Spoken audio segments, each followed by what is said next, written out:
ये लोग घुसपैठियों के अधिकार की बात कर रहे हैं। ये इनको बिहार से कोई लेना देना नहीं है जी। ये तो चाहते हैं कि बांग्लादेशी जो घुसपैठी यहाँ बिहार में भरे पड़े हैं उनको अधिकार मिले।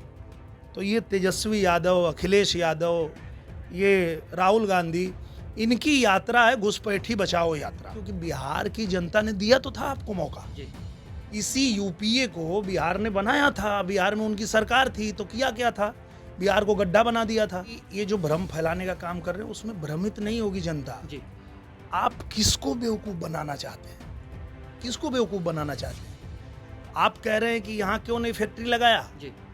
तो जब यहाँ बिजली आपने लाया नहीं, आपने जब आपको समय मिला था तो ये पूरे बिहार के रास्ते को गड्ढा बना के रखा था, तो बिना बिजली के कौन सी फैक्ट्री चलती और फैक्ट्री में बनने वाले सामान किस रास्ते से जाता देश के कोने कोने में? जी।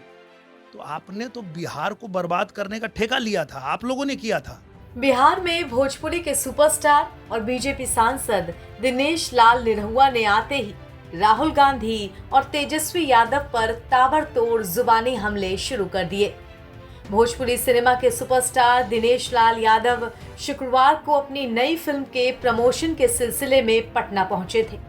इस दौरान उन्होंने मीडिया से बात करते हुए लोकसभा में नेता प्रतिपक्ष राहुल गांधी और आरजेडी को लपेटा। निरहुआ ने राहुल गांधी की वोटर अधिकार यात्रा पर तंज कसते हुए कहा कि ये घुसपैठियों के अधिकारों की यात्रा थी, अब जनता को वो और बेवकूफ नहीं बना सकते। साथ ही निरहुआ ने तेजस्वी यादव और बिहार में राजद सरकार के वक्त को याद करते हुए कहा कि बिहार की जनता ने उन्हें मौका दिया था, मगर उन्होंने बिहार को बर्बाद करने में कोई कसर नहीं छोड़ी। ये लोग घुसपैठियों के अधिकार की बात कर रहे हैं। ये इनको बिहार से कोई लेना देना नहीं है। जी। ये तो चाहते हैं कि बांग्लादेशी जो घुसपैठी यहाँ बिहार में भरे पड़े हैं उनको अधिकार मिले, क्योंकि उनका तो नाम कटेगा भैया। जी। यहाँ कोई बाहर से घुसपैठी आएगा, वो रोजगार चाहिए उसको यहाँ अधिकार चाहिए तो नहीं मिलेगा। जी।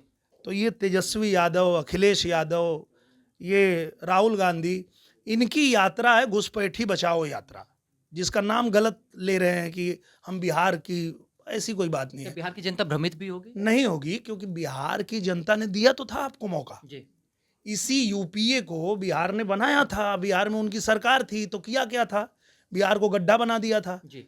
मैं इसके पहले भी बिहार आता था और निरहुआ रिक्शा वाला के जब प्रमोशन में आया था तो मुझे ये सोचना पड़ता था कि मैं पटना से सीतामढ़ी जाऊंगा तो आऊंगा कब। पर आज ये एनडीए सरकार की देन है कि हमारा बिहार रफ्तार पकड़ लिया है। जी। हम अभी पटना में कर रहे हैं, फिर हम सीतामढ़ी जाएंगे, वहां भी करेंगे प्रमोशन, फिर हम पटना आ जाएंगे। ये सिर्फ और एनडीए सरकार की देन है। ये रफ्तार जो पकड़ी है वो रुकने नहीं देगा बिहार, और फिर से एनडीए सरकार बनेगी, क्योंकि बिजली आ गई, जी। हाईवे एक्सप्रेसवे बन रहे हैं, तो अब फैक्ट्री भी बन जाएगी। जो लोग सवाल, दिनेश जी, सवाल मेरा यही है कि जिस तरीके से नेता प्रतिपक्ष तेजस्वी यादव हो या जनसुराज के सूत्रधार प्रशांत किशोर हो, ये बात करते हैं कि पलायन बिहार से जो है खत्म करना है, जिस तरीके से बेरोजगारी बढ़ रही है, युवाओं को लुभाने की कोशिश कर रहे हैं, नौकरी रोजगार देने की बात कर रहे हैं, इसको कैसे देखेंगे? मैं वही कह रहा हूं कि ये जो भ्रम फैलाने का काम कर रहे हैं उसमें भ्रमित नहीं होगी जनता। जी।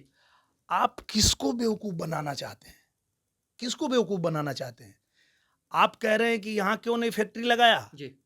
तो जब यहाँ बिजली आपने लाया नहीं, आपने जब आपको समय मिला था तो ये पूरे बिहार के रास्ते को गड्ढा बना के रखा था, तो बिना बिजली के कौन सी फैक्ट्री चलती और फैक्ट्री में बनने वाले सामान किस रास्ते से जाता देश के कोने कोने में? जी।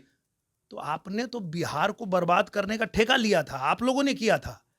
ये एनडीए सरकार है जिसने बिजली भी ला दिया, एक्सप्रेसवे हाईवे भी बन रहा है, और तो फैक्ट्री भी बनेगी। यही तो मोदी जी का विजन है कि बिजली ला गई, एक्सप्रेसवे हाईवे बन रहे हैं, नई नई सड़कें बन रही है, नया रेलवे स्टेशन का जीर्णोद्धार हो रहा है, नई ट्रेनें मिल रही है, नई ट्रेनें मिल रही है, और ये बना के हम अब फैक्ट्री भी लगाएंगे।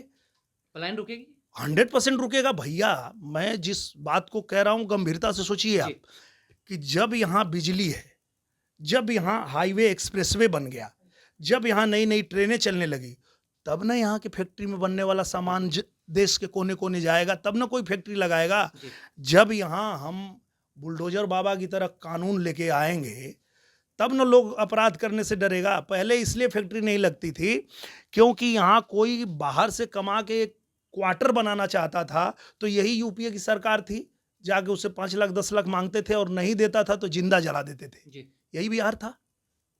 आज आप किसी व्यापारी को आज तंग करिए, दूसरे दिन आप टाटा फिश। एक आखिरी सवाल रहेगा, क्या दिनेश लाल यादव तेजस्वी यादव के खिलाफ प्रचार में उतरेंगे? 100% उतरेंगे। बिहार ने जो रफ्तार पकड़ा है, इस रफ्तार को और आगे बढ़ाना है। जी बिहार मेरा चमकना चाहिए, आगे बढ़ना चाहिए। और बिहार में एक्सप्रेसवे बन रहा है, हाईवे बन रहा है, नई ट्रेनें आ रही है, तो अब आगे यहाँ फैक्ट्री भी लगेगी। बिहार के बच्चों को बिहार में ही रोजगार मिलेगा, इसकी तैयारी चल रही है। ये विजन है मोदी जी का। जी तो एनडीए सरकार बनाने के लिए तो किसी के खिलाफ हम लोग यहाँ प्रचार करेंगे। बहुत बहुत धन्यवाद दिनेश। बहुत धन्यवाद। तो देखा आपने, सीधे तौर पर दिनेश लाल यादव ने कहा है कि नेता प्रतिपक्ष तेजस्वी यादव के खिलाफ भी चुनाव प्रचार में उतरेंगे। इसके साथ ही बलमा बड़ा नादान 2 का जो फिल्म प्रमोशन था उसके लिए ये पटना पहुंचे थे। तमाम चीजों को इन्होंने इस बातों में रखा। फिलहाल इस खबर में इतना ही। नवभारत टाइम्स के साथ बने रहे। पटना से साकेत कुमार।